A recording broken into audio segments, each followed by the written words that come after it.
ወሬ ልንገራችሁ ዛሬ የሆነ ጊዜ ልጆች እያለን ጓደኛ ነበረኝ የሴት ማለት ነው። የሴት በጣም ነው የምወዳት።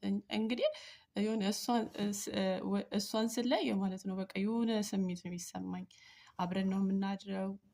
እሷ ሸንኮራ ትሸጣለች፣ እኔም አብሬያት ሽጪ ስትለኝ ምናምን ትርፉን ለራሴ ማለት ነው ሽጪ ብላ ስትሰጠኝ ከራሷ ሸንኮራ እንክት አድርጌ እበላዋለሁ።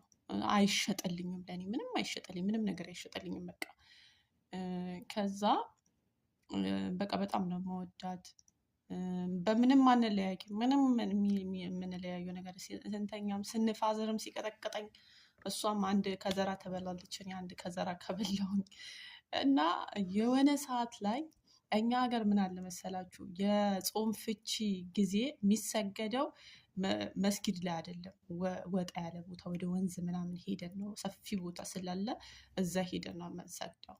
ከዛ በቃ ይጠለፋል። በአመት 2 ሴት 3 ሴት ምናምን የጾም የረመዳን ፍቺ ጊዜ ይጠለፋል፣ እኛ ልጆች ሆነን ማለት ነው። ከዛ ልምድ ነው በቃ የከሌ ከገጠር ነው፣ ግን ከከተማ ማንንም የማይጠልፍ ነውር ነው። ምክንያቱም ከተማ እንተዋወቃለን፣ ስለምንተዋወቅ አንጠላለፍም። ያው እንደዛ ነው እኔ የማስበው ማለት ነው። ከዛ የሆነ ሰዓት ላይ ጓደኛዬ እኔ የአመት በዓል ልብስ ስላልተገዛልኝ አልሄድኩኝም። አመት በዓል ማለት ነው መስጊድ ልሰግድ አልሄድኩም። ከዛ እሷ ሄዳለች ሰግዳ፣ ብጠብቃት ቀረችብኝ። ለካ እሷ አክስቷ ቤት ሄዳ ነው፣ በዛው አክስት አለቻትና ሄደች ጓደኛዬ።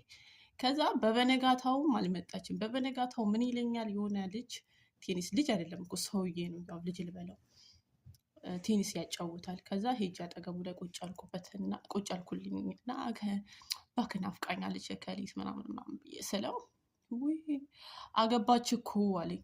ወይኔ ዘንድሮ እሷን ጠለፉብኝ ምናምን ብዬ አልኩት ማለት ነው። ስለው አይ ጠልፈዋት አይደለም ፈልጋ ነው ምናምን ብሎ ራሱ ነገረኝ ማለት ነው።